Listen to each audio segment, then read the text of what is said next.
नमस्कार। इलेक्ट्रोहोपैथी के इस विशेष एपिसोड में मैं बस्ती से डॉक्टर अनिल श्रीवास्तव अपने YouTube channel HDR Anil Srivastava पर आपका स्वागत करता हूं। इससे पहले बहनों और भाइयों, अगर आप मेरे इस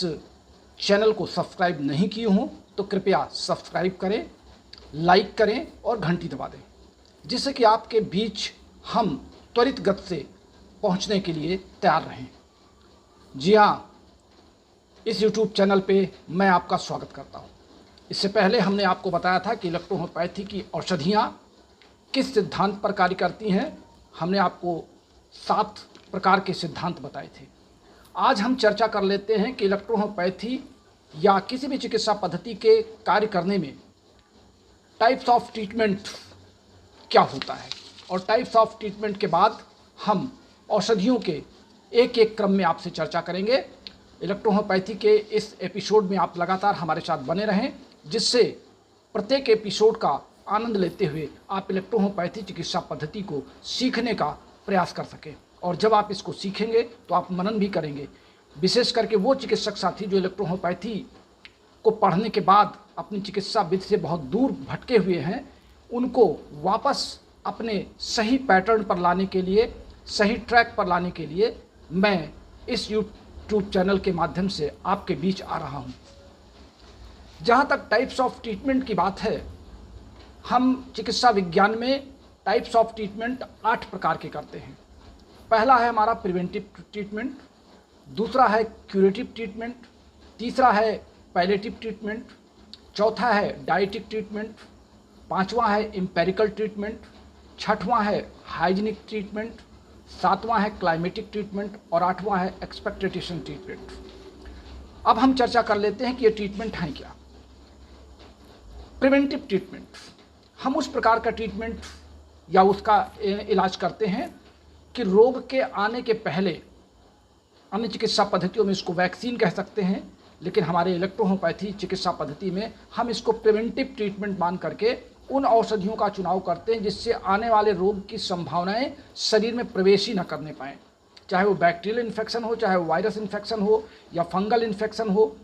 एक्सीडेंटल केस को छोड़ के, क्योंकि एक्सीडेंटल केस में किसी भी चिकित्सा पद्धति का कोई योगदान नहीं है, वहाँ पे सर्जरी या अन्य मैनेजमेंट का ही सहयोग लिया जाता है। लेकिन इलेक्ट्रोहोपैथी में हम ये मान के चलते हैं कि any persistent change in the lymph और blood that is called disease. तो जब हम रोग में लिम्फ और ब्लड में होने वाले अस्थायी परिवर्तन की बात करते हैं, तो ये अस्थायी परिवर्तन जो हमारी कोशिकाओं के फिजियोलॉजिकल एक्टिविटीज़ में आ जाता है, तो हम उसको दूर करने के लिए इलेक्ट्रोहोपैथिक औषधियों का सहारा लेते हैं, जो कि एक एंजाइम्स के रूप में हमारे कोशिकाओं के मेटाबॉलिज्म में पहुंच करके उनके फिजियोलॉजिकल एक्टिविटीज़ को कम या ज़्यादा करके कोशिका के साइटोप्लाज्म को होम्योस्टैटिसिस में लाके छोड़ देती हैं। तो प्रिवेंटिव मेडिसिन के रूप में हम 1 नंबर की मेडिसिन, यानी एस ग्रुप की 1 मेडिसिन, सी ग्रुप की 1, पी ग्रुप की 1, एफ ग्रुप की 1, वर्ग ग्रुप की 1, यल ग्रुप की 1 और ए ग्रुप की 1, जब हम एक नंबर की मेडिसिन हर ग्रुप का उठा करके एक कॉम्बिनेशन बना करके देते हैं, तो ये हमारा प्रिवेंटिव मेडिसिन कहलाता है। और अगर हम इसको एज ए वैक्सीनेशन या एज ए वैक्सीनेट मेडिसिन हम इसका उपयोग करें वैक्सीन की तरह, तो हम ये कह सकते हैं कि हम यस1, F1, C1 और RE, ये 4 मेडिसिन हमारी प्रधान मेडिसिन हैं, जिन्हें हम दे करके किसी भी रोग के प्रति पहले से अपने बॉडी के इम्यूनिटी पावर को स्ट्रॉन्ग कर सकते हैं और उस रोग से लड़ने की क्षमता हमारे ब्लड की कोशिकाओं में और हमारे बॉडी के कोशिकाओं में, उसके टिश्यू फ्लूइड में, ECF में और ICF में, दोनों में इम्यूनिटी पावर को इंक्रीज करने की क्षमता आ जाएगी। ये औषधियाँ हैं यस1, F1, Ven1 और C1 तथा RE। दूसरी विधि है क्यूरेटिव ट्रीटमेंट। क्यूरेटिव ट्रीटमेंट उसे कहते हैं कि हम रोग को पकड़ लें और रोग से संबंधित अंगों की जानकारी हम रोगी के शिकायत में तय कर लें कि इस रोगी की शिकायत में कौन कौन से अंग इन्वॉल्व हैं। उन अंगों से संबंधित औषधियों का चुनाव करके हम रोगी को एक निश्चित समय सीमा तक जब उन औषधियों को देते हैं, तो हम उस रोग पर पूरा नियंत्रण पा लेते हैं। क्योंकि हम रोग पर नियंत्रण पा सकने के लिए हमको क्यूरेटिव मेडिसिन की ज़रूरत पड़ती है, और यह अलग अलग रोगी की शिकायत पर अलग अलग अंगों को हम तय करते हैं और उन अंगों के औषधियों का सिलेक्शन करते हैं, और हम फिर रोगी को उसको विभिन्न डोजों में दे करके उस रोग पर नियंत्रण करते हैं। तीसरा है हमारा पैलेटिव ट्रीटमेंट। पैलेटिव ट्रीटमेंट में हम रोगी के शिकायत के आधार पर लक्षणों का ट्रीटमेंट तो कर सकते हैं, लेकिन रोग नहीं दूर हो पाता है। वो कुछ फॉर टाइम बीइंग के लिए रोग चला जाएगा, कुछ लक्षण चले जाएंगे, रोगी अपने आप को बेटर फील करेगा, लेकिन कुछ दिन बाद वो रोग फिर लौट के आएगा, क्योंकि हम लिम्फ और ब्लड को नियंत्रित करने के लिए संबंधित अंग की औषध का चुनाव नहीं करते, बल्कि हम लक्षणों के आधार पर कुछ हेर फेर करके कुछ औषधियों को दे देते हैं, जिससे रोग क्षणिक समय के लिए दूर हो जाता है, लेकिन बाद में वो फिर पुनः लौट आता है। चौथा हम कह सकते हैं कि डाइटिक ट्रीटमेंट। रोगी के रोग के अनुसार, उसके शिकायत के अनुसार हम रोगी को खान पान क्या खाए क्या ना खाए, कितना खाए, कौन सी सब्जी ले, कौन सा आहार वो अपने शरीर में ग्रहण करे, हम उसके आधार पर रोगी को स्वस्थ करने के लिए अपने मेडिसिन के साथ सहायक भोज्य पदार्थों का या उसके भोजन की डाइट के आधार पे, उसके शारीरिक क्षमता और अनुरूपता के आधार पे हम उसके शरीर के वजन के अनुसार उसको भोजन के लिए प्रेरित करते हैं कि वो क्या खाए क्या ना खाए। फिर है एम्पेरिकल ट्रीटमेंट। एम्पेरिकल ट्रीटमेंट एक प्रकार का ट्रिक है कि हमने गेस किया ना किया, हमने कोई औषध उठा के रोगी को दे दिया और रोगी का रोग ठीक हो गया, रोगी ने हमारी वाहवाही की और हम भी अपने आप को खुश रहे, लेकिन उसी तरीके कोई दूसरा रोग आ गया तो हम नहीं ठीक कर पाए। बस इसको कहते हैं कि जैसे कोई खिलाड़ी मैदान में उतरे, उसको बैटिंग करना ना आता हो और पहली गेंद पे वो छक्का मार दे तो बहुत बड़ा खिलाड़ी नहीं बन जाता। जैसे कोई बॉलर अगर सिक्सर मार दे क्योंकि उसका काम बॉलिंग करना है, बैटिंग करना नहीं है, ठीक उसी प्रकार से हमारा एम्पेरिकल ट्रीटमेंट है कि हम बिना किसी नाप तोल के, बिना किसी सिद्धांत के, बिना किसी जानकारी के हमने किसी दवा को दे दिया और अगर वो काम कर गई तो हम वाह वाह, और नहीं काम कर गई तो कोई बात नहीं। फिर है हाइजीनिक ट्रीटमेंट।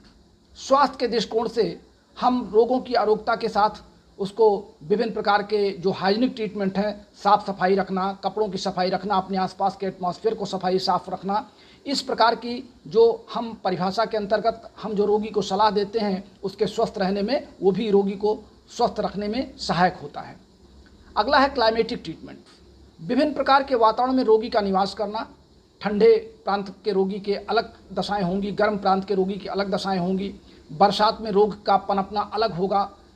तीव्र गर्मी या तीव्र सर्दी में रोग अलग अलग तरीके के आएंगे, तो अलग अलग तरीके से बॉडी के इम्यूनिटी पावर को इंक्रीज और डिक्रीज करने में हमको दिमाग लगाना पड़ता है, फिर उन दवाओं का चयन करना पड़ता है। तो क्लाइमेटिक ट्रीटमेंट भी हमारे साथ एक एसेसरी ट्रीटमेंट के रूप में ट्रीट किया जाता है, जिसका होना बहुत ज़रूरी है। और विशेष करके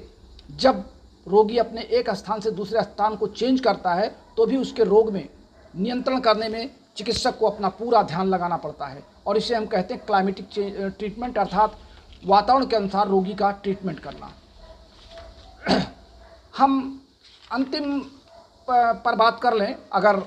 तो वो है एक्सपेक्टेड ट्रीटमेंट। एक्सपेक्ट करना,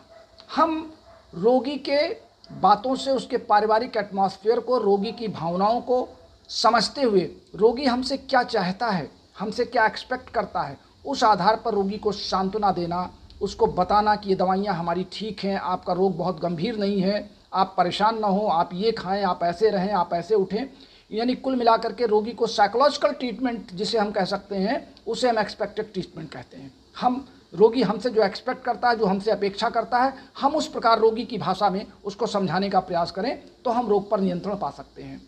जहाँ तक इलेक्ट्रोहोम्योपैथी में ट्रीटमेंट की बात है, चिकित्सा क्षेत्र में की बात है, चिकित्सा विधि कोई भी हो,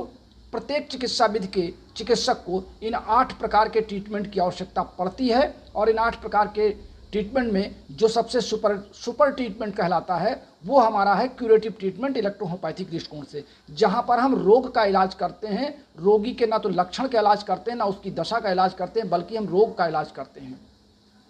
हमारे कई साथी कहते हैं कि आप केवल ब्लड और लिम्फ के रोग की बात करते हैं, और तरह तरह के बुखार होते हैं, तरह तरह के जुखाम होते हैं, तरह तरह के कैंसर होते हैं, तरह तरह के डायरिया और तमाम रोग होते हैं, रोगों की तमाम परिभाषाएं हैं, तो आप कैसे लिम्फ और ब्लड पर ही अपने आप को आधारित रखते हैं।